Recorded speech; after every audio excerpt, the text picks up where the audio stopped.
était une fois, oh mes amis, il était une fois mon maître et je n'ai de maître que moi-même. Il était une fois le Moussem de l'immigration marocaine en Europe.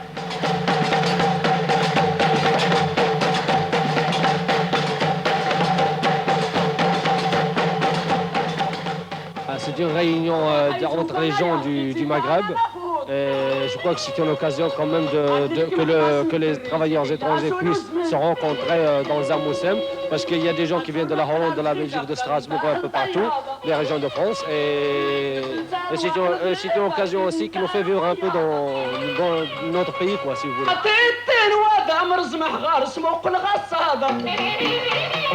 Ça me fait beaucoup plaisir de voir des chanteurs. Ça me fait encore beaucoup plaisir de voir les gens réunis, toute l'immigration réunie, ça me fait vraiment plaisir. Nous nous retrouvons au siège avec des responsables de l'Association des travailleurs marocains en France.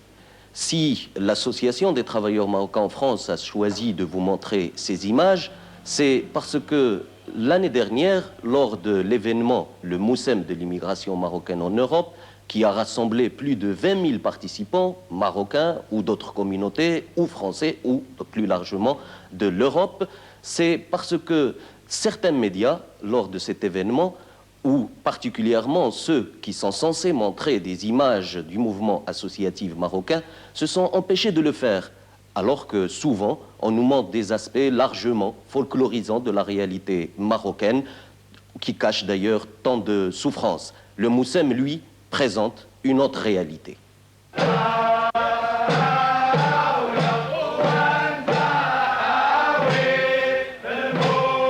nous fait rappeler le pays, ça fait plaisir.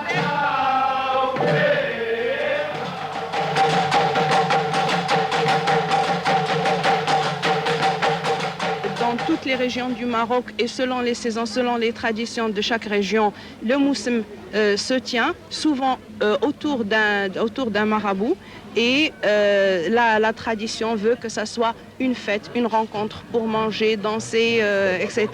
et qui revêt un aspect plus culturel que religieux, bien qu'il a un aspect religieux. Que dans l'immigration, il a encore un sens pas beaucoup plus profond, mais beaucoup plus large, dans le sens où, à travers une tradition de Moussem, on présente autre chose, on demande autre chose et on fait aussi des revendications au niveau de tous les problèmes que l'immigration marocaine et autres vivent ici, et les revendications, bien sûr, qu'on présente dans ce Moussem.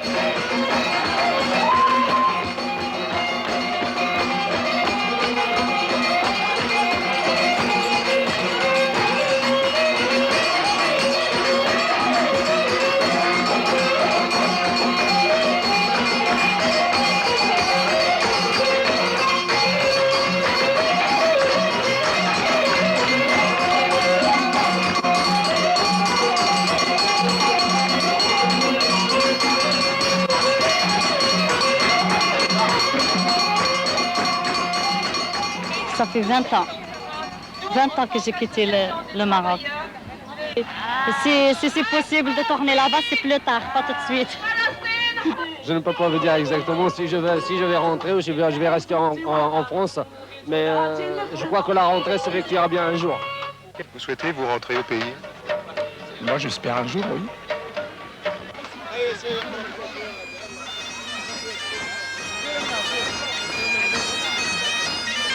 Vous pensez que c'est important que des Français soient là? Oui, c'est très bien, c'est très important. Parce qu'ils sont largement minoritaires, là, non? Oui, c'est sûr, mais enfin, c'est bien qu'on soit là. On est remarqués. Pour une fois, c'est nous qui sommes remarqués.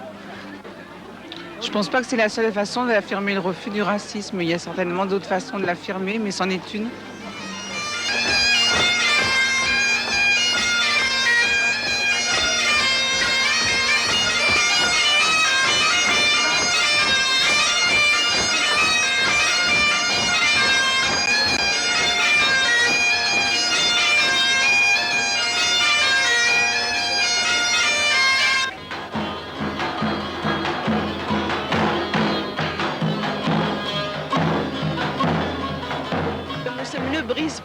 quand même le mur qui sépare ou alors toutes les contradictions qui existent entre les hommes et les femmes.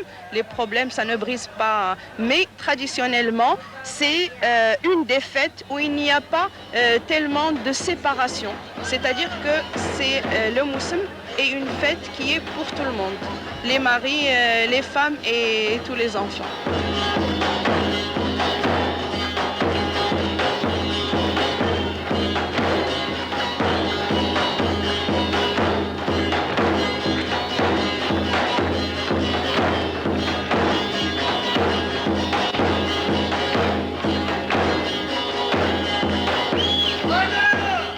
Avec ce que je chante, je suis absolument ravie de participer à ce genre de fête.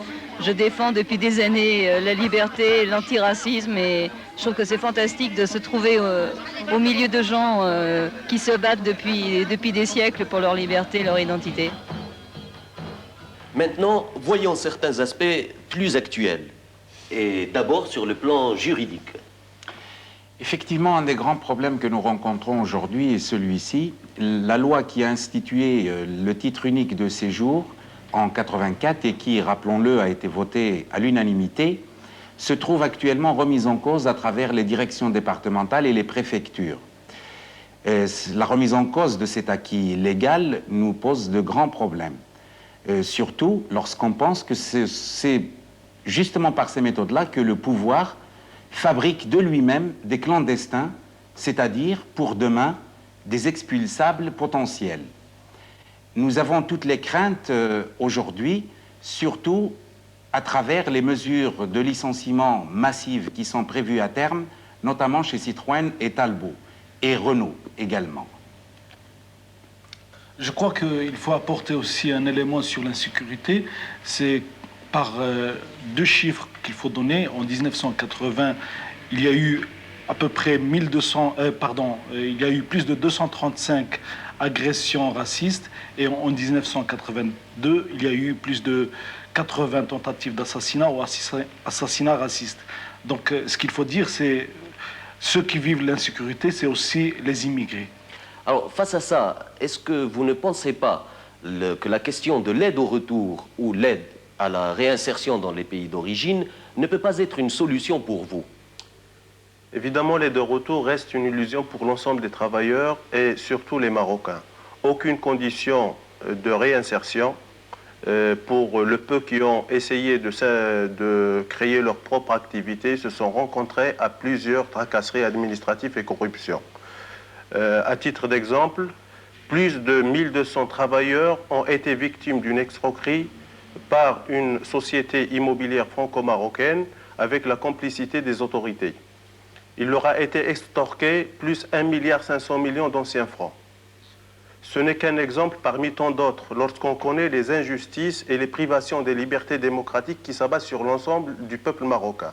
Pour plus de sérieux, nous pensons que la question du retour, pour ceux qui la veulent bien sûr, ne peut passer que par des accords garantissant une réelle réinsertion. Cela impose l'avis de tous les travailleurs et leur organisation représentative et démocratique. Reste bien sûr la question de l'insertion ici. On ne peut pas parler d'intégration tant que les premiers licenciements touchent d'abord les immigrés. On ne peut pas parler d'intégration du moment que la plupart des municipalités pratiquent des quotas de logement vis-à-vis de cela. On ne peut pas parler d'intégration du moment que certains illuminés ou certains irresponsables essaient de propager des idées racistes. Du moment que les contrôles de policiers sont de plus en plus fréquents et dirigés particulièrement contre la population maghrébine, je pense que dans ces conditions-là, on ne peut pas parler d'insertion. Par contre, si on peut parler d'insertion, il faut bien sûr qu'il y ait d'abord une formation adéquate avec des remises à niveau aux immigrés, avec des qualifications dans des secteurs porteurs d'emploi. Et aussi, il faudrait que dans le cadre du regroupement familial, d'abord qu'il soit facilité. Et seconde chose, pour que les familles vivent dans une question de stabilité. Je pense aussi qu'il faut que les différences soient respectées. Pour nous, il nous semble que c'est un enrichissement et non une négation de l'identité. Et je pense qu'à partir de là, on pourra dire qu'une grande partie de l'insertion est déjà faite. Depuis les années 1930, il y a ici de nombreux travailleurs marocains. Et pour nous, non seulement ce sont des travailleurs, des démocrates, mais ce sont des frères de classe. Et ça, c'est la chose fondamentale.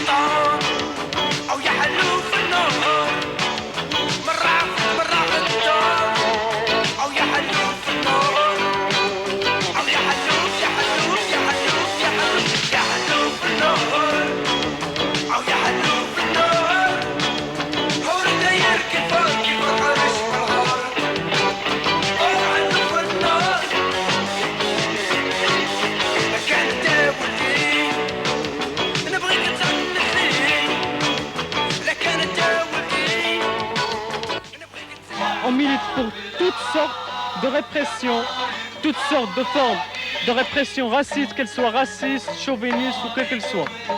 Et on est là pour ça, pour se rassembler.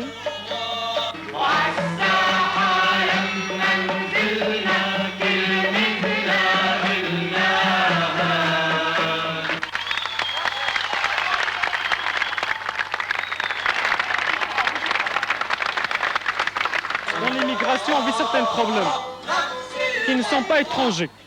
Des problèmes qui sont clairs pour beaucoup d'entre nous. Et c'est très important dans la mesure où on est rassemblés pour faire face à ces problèmes-là.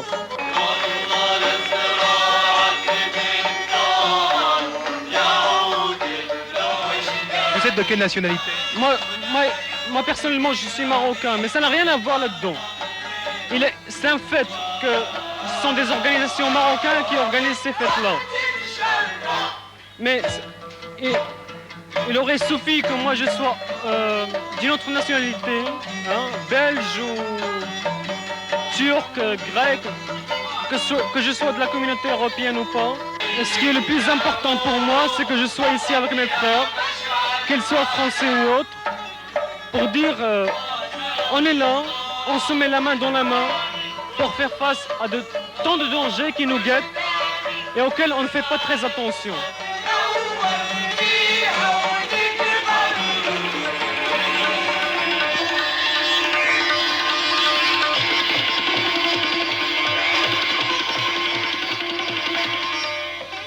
Nous nous retrouverons l'année prochaine pour le prochain Moussem, le 6e. Et déjà aujourd'hui, la TMF pose la question de l'insertion des travailleurs immigrés à leur famille avec beaucoup plus d'acuité. Et je crois que ce qu'il faut faire, c'est en finir avec les amalgames. Nous ne voulons plus être les boucs émissaires. S'il y a chômage, s'il y a insécurité ou terrorisme, nous aussi, nous en sommes les victimes et nous les condamnons. La crise, elle est là, elle touche surtout les travailleurs. Nous, les immigrés, nous la subissons beaucoup plus que d'autres. Hier, les immigrés ont participé à la prospérité de la France. Aujourd'hui, ils veulent vivre sans haine ni discrimination, faire face ensemble avec les Français à la crise. Vous venez de voir une émission de l'ATMF.